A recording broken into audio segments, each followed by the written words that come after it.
नमस्कार। भारतीय जनता पार्टी में झारखंड चुनाव के हार के बाद मंथन शुरू हो चुका है। कल यानी कि 30 नवंबर को भारतीय जनता पार्टी के जो संगठन मंत्री हैं, केंद्रीय संगठन मंत्री बीएल संतोष रांची जाएंगे और भारतीय जनता पार्टी के झारखंड के जिला स्तर से लेकर के कोर कमेटी के सभी सदस्यों के साथ उनकी रूबरू होगी। काफी सारे डिस्कशंस होंगे। ये मालूम करने की कोशिश होगी कि भारतीय जनता पार्टी इतने जोरदार कैंपेन के बावजूद कैसे हार गया। इन सभी विषयों के ऊपर बात करने के लिए हमारे साथ जुड़ रहे हैं झारखंड के जानकार और वरिष्ठ राजनीतिक विश्लेषज्ञ अमित कुमार। अमित जी, आपसे हम पहली प्रतिक्रिया चाहेंगे कि बीएल संतोष कल रांची पहुंच रहे हैं। क्या भारतीय जनता पार्टी के झारखंड यूनिट में हम बहुत बड़े फेरबदल की उम्मीद कर सकते हैं? मनीष जी नमस्कार। साथ साथ रायसीना हिल्स के दर्शकों को भी बहुत बहुत नमस्कार। उनका अपार प्रेम हमें मिल रहा है, उससे हम लोग बहुत उत्साहवर्धक हैं और लगातार वीडियो बनाने के लिए प्रेरणा मिल रही है। जहां तक देखो, झारखंड में कल रिव्यू का डे है। पहला एक बड़ा केंद्रीय टीम का संगठन मंत्री झारखंड पहुंचेंगे और अपने कार्यकर्ताओं, अपने नेताओं से बात कर कर ये हार की वजह जानने का प्रयास करेंगे। लेकिन मनीष जी, मैं ये मानता हूं कि अभी जो है बीजेपी कोई जल्दीबाजी नहीं करेगी। मीडिया में इन सब चीजों का चर्चा हो रहा है कि कौन नेता होगा, कौन अगला अध्यक्ष होगा, क्या क्या बदलाव होगा, और बहुत सारे कारण भी गिनाए जा रहे हैं कि परिवारवाद एक वजह हो रहा है, हेमंत सोरेन का जेल जाना और उसके बाद सिंपैथी जेएमएम के प्रति एक दूसरा कारण है, कल्पना सोरेन का एक स्टार प्रचारक के रूप में सामने आना एक कारण है। तो बहुत वजहें बहुत है। और जेकेएलएम का जो उद्भव हुआ है, जो एक बहुत बड़ा वोट जेएलकेएम जो वोट बैंक लेके आगे सामने आई है, और तो बहुत बहुत सारे कारण हैं।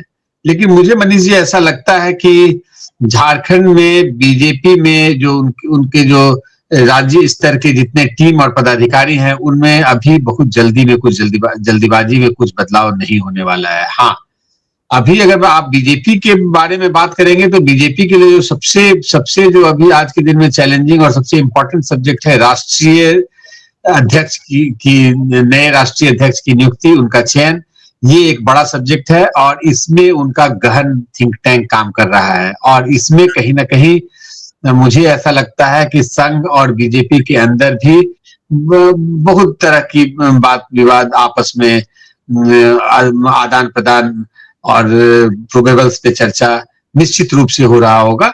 और लेकिन झारखंड बीजेपी के टीम में मैं अभी कोई बदलाव तुरंत जल्दीबाजी में नहीं देखता हूं। एक मैं बोलूंगा कि विपक्ष का नेता कौन होगा, शायद उसके लिए बीजेपी जल्दी में होगा। विपक्ष का नेता कौन होगा वो तो चुनना जरूरी होगा, क्योंकि जो अगला सत्र विधानसभा का होगा उसमें विपक्ष का नेता चुनना जरूरी है। लेकिन ये भी जरूरी नहीं है, क्योंकि एक मिसाल है कर्नाटका का। कर्नाटका में जब विधानसभा का चुनाव बीजेपी हार गई थी, तब करीबन 6 महीने तक बीजेपी ने विपक्ष का कोई नेता नहीं चुना था। बसवराज बोम्मई वहां के मुख्यमंत्री थे बीजेपी के तरफ से, और उनके नेतृत्व में बीजेपी की हार हुई थी। और जब कांग्रेस की सत्ता बनी और कम से कम 4 विधानसभा का सत्र आ गया, तब भी बसवराज बोम्मई को विपक्ष का नेता नहीं बनाया। तो हम ये भी नहीं समझ सकते हैं कि झारखंड का जो अगला विधानसभा सत्र होगा, जरूरी नहीं है कि कोई विपक्ष का नेता बीजेपी अभी तुरंत के तुरंत नियुक्त कर ही दे, क्योंकि कर्नाटका का हमारे सामने मिसाल अभी सामने है। हमें अमित जी आप ये बताएं, क्या अब जो गुटबाजी के ऊपर जो आरोप लग रहा है, ऐसे में जो केंद्रीय नेतृत्व है वहां पर भी बदलाव होने बाकी हैं। जेपी नड्डा का टर्म पूरा हो चुका है, नया अध्यक्ष भी आएगा, लेकिन उसमें थोड़ा वक्त है। तो ऐसे में बीजेपी क्या नए चेहरों की तलाश में अब लग जाएगी झारखंड के अंदर? देखो, तलाश में रहेगी, लेकिन मेरा मानना है कि जब एक नया राष्ट्रीय अध्यक्ष होगा तो नए राष्ट्रीय अध्यक्ष के नेतृत्व में झारखंड में एक नए टीम की सृजन ये लोग करेंगे। और मैं ये बोलूंगा, जैसे हम लोग बात कर रहे थे विपक्ष का नेता, तो पिछले 2019 में जब हेमंत सोरेन की सरकार बनी थी, तब विपक्ष का नेता चुनने में बीजेपी को बहुत समय लगा था। हालांकि बीजेपी में जेवीएम का मर्जर हुआ था और बाबूलाल मरांडी को ये विपक्ष का नेता लगातार मान रहे थे और सरकार पर दबाव था कि इन्हें विपक्ष का नेता बनाया जाए, किंतु बहुत लंबा लॉगरहेड चलता रहा, मामला कोर्ट तक गया और लास्ट में फिर जब लोकसभा चुनाव के आसपास से कुछ दिन पहले बाबूलाल मरांडी को फिर लास्ट में पार्टी का कमान दिया गया और वहां अमर बावरी को नेता प्रतिपक्ष ऑफिशियली बनाया गया। लेकिन इस बार मुझे ऐसा लगता है कि झारखंड में विपक्ष का नेता चुनने में बीजेपी बहुत देर नहीं करेगी और जल्द कोई ना कोई नेता का अनाउंसमेंट होगा। जहां तक नाम का सवाल है तो बाबूलाल मरांडी उसमें सबसे आगे चल रहे हैं, चूंकि उन्हीं के नेतृत्व में चुनाव हुआ था और वो अभी वर्तमान में वहां के अध्यक्ष भी हैं। और अभी वो जो टेक्निकल मामला होता है जेवीएम से बीजेपी में मर्जिंग का और उनके विधायक के स्टेटस का, तो ऐसा कोई मामला नहीं है। वो बीजेपी के सिंबल से चुनाव लड़े हैं, तो एक सबसे आगे दौड़ में बाबूलाल मरांडी ही नजर आते हैं। हालांकि सीपी सिंह वहां सबसे सीनियर विधायक हैं, वो 7वीं बार विधायक बनकर आए हैं और उनका मानना है या उनके समर्थकों का मानना है कि सीपी सिंह अगले सीएलपी हो सकते हैं, चूंकि उनका अनुभव और वो लगातार पार्टी में हैं और वो जरूर स्टेक करेंगे कि उन्हें विपक्ष का नेता बनाया जाए। तो एक नाम हमारे सामने आ रहा है सीपी सिंह का एक विकल्प के रूप में। लेकिन अमित जी, आप हमें ये बताएं कि जब 2019 का विधानसभा चुनाव बीजेपी ने हारा था और बीजेपी उस समय रघुवर दास के अगुवाई में वो चुनाव लड़ा था और बीजेपी तुरंत कोई निर्णय नहीं करता है, ये आप और हम समझते हैं, जिसे हम कहते हैं कि नी जर्क रिएक्शन, कि आपने सोचा कि बीजेपी हार गई तो एक तरफ से सफाया कर दें वहां के लीडरशिप का। ऐसा बीजेपी तुरंत नहीं करती है, लेकिन समय अंतराल के बाद बीजेपी कुछ ऐसा ही करती है और 2019 के विधानसभा चुनाव के हारने के बाद कुछ महीनों के बाद रघुवर दास का एक्टिव पॉलिटिक्स से विदाई बीजेपी ने कर दिया था राज्यपाल बना करके। तब हम आपसे जानना चाहते हैं अमित जी, किन ऐसे कौन नेता हैं बीजेपी झारखंड में जिनकी विदाई बीजेपी करने का सोच सकती है?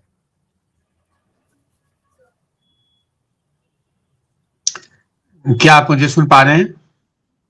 मैं आपको बिल्कुल सुन पा रहा हूं। मैं आपसे पूछना चाह रहा हूं कि किन ऐसे बीजेपी के नेता हैं झारखंड में जिनकी विदाई बीजेपी राज्यपाल बना करके या कोई और पद दे करके उनकी विदाई कर सकती है, उन्हें एक्टिव पॉलिटिक्स से हटा सकती है। देखिए, अब जब बीजेपी के नए राष्ट्रीय अध्यक्ष होंगे और अब मैं मान रहा हूं कि झारखंड में बीजेपी को एक बहुत जमीनी स्तर से काम फिर से शुरू करना होगा। हालांकि उनका वोट बैंक इंटैक्ट है और भले सीट में उनको वो परिलक्षित नहीं हो रहा है और उनका नंबर बहुत उम्मीद से बहुत कम हो गया हो, फिर भी मैं मानता हूं कि बीजेपी बहुत फूक फूक कर कदम उठाएगी और जो पीछे समस्या रही है आपस में नेताओं का आपस में ना बन पाना और उनका अलग अलग कैंप, तो इन सब पर आगे आने वाले समय में कैसे नकेल कसा जाए, कैसे एक बीजेपी होकर कार्यकर्ताओं के साथ वो आगे बढ़े, इन सब पर उनका फोकस होगा। दूसरा, आज जब चुनाव अभी जस्ट खत्म हुआ है तो सबसे बड़ा इंपॉर्टेंट होगा नए लीडरशिप के लिए कि कार्यकर्ताओं का मोराल ऊपर उठा रहे, क्योंकि लगातार 10 साल अगर कोई पार्टी विपक्ष में होती है तो उसके कार्यकर्ताओं का मोराल सबसे पहले कम होता है और अगर कार्यकर्ताओं का मोराल कम होगा तो किसी भी पार्टी को उठाना सबसे बड़ी चुनौती होती है। तो आप मान लें कि जो बीजेपी का जो नेतृत्व है वो बहुत फूक फूक कर कदम उठाएगा और नए नेतृत्व को कार्यकर्ताओं को उनको चार्ज में रखे रहना, उनमें एनर्जी का भरपूर संचरण होता रहे, तो उस लाइन पर काम करना होगा। नहीं तो पार्टी को आने वाले दिनों में और भी चुनौतियों का वहां सामना करना पड़ेगा। बीएल संतोष कल रांची पहुंचेंगे और दिन भर गहन चर्चा होगी और उसके बाद 4 दिसंबर को दिल्ली बुलाया गया है झारखंड के भारतीय जनता पार्टी के नेताओं का, और दिल्ली में शीर्ष नेतृत्व के सामने गहन चर्चा होगी कि बीजेपी झारखंड का चुनाव कैसे हारा। अमित जी कह रहे हैं कि बीजेपी बहुत ही फूंक फूंक करके कदम उठाएगा, लेकिन जिस तरह से जयराम महतो जैसे नेताओं का उद्भव हुआ है झारखंड की राजनीति में, तो इशारा बिल्कुल साफ है कि एक युवा नेतृत्व की दरकार है बीजेपी को। तो अमित जी, हम आपसे जानना चाहेंगे, अगर बीजेपी जयराम महतो से इंस्पिरेशन लेती है तो कौन से ऐसे युवा नेता हैं जिनको बीजेपी आगे बढ़ा सकती है? देखिए, झारखंड में आप ध्यान देंगे तो जेएमएम का लीडरशिप भी बहुत युवा है, जेएलकेएम के लीडरशिप भी बहुत अभी मात्र 30 साल के हैं जयराम महतो। आजसू पार्टी के सुदेश महतो भी आज इतने अनुभव के बाद भी 50 वर्ष के हुए हैं। तो झारखंड में माइनस बीजेपी सबका लीडरशिप का एवरेज एज कम है। बीजेपी की जहां तक बात है तो बीजेपी में संगठन में काम करने वाले लोग बहुत संगठन में भारी अनुभव के बाद वो अपने शीर्ष तक पहुंचते हैं। और आप ध्यान देंगे तो बहुत ऐसे नेता हैं जिनका करियर विद्यार्थी परिषद से शुरू हुआ होगा, फिर संगठन में हर एक पद पर लंबा समय तक काम करने के बाद तब नेतृत्व उन्हें प्रदेश अध्यक्ष तक का मौका देता है।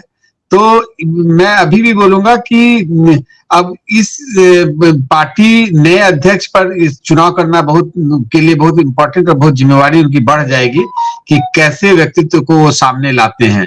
संगठन में मुझे नहीं लगता कि अगर नेतृत्व बड़ा बदलाव करने को, अगर सब रिव्यू करने के बाद उनके रिव्यू में क्या आता है, मंथन शुरू हुआ है, तो उसके बाद फिर वो चेहरे की तलाश, पहले वो सारा कंसर्न एरिया, जो भी उनका कंसर्न एरिया है उसको वो आइडेंटिफाई करेंगे, उसके बाद से वो किसी बेस्ट लोगों की पहचान करेंगे। तो अभी मैं किसी भी नाम का चर्चा नहीं करना चाहूंगा, वो बहुत जल्दीबाजी हो जाएगी।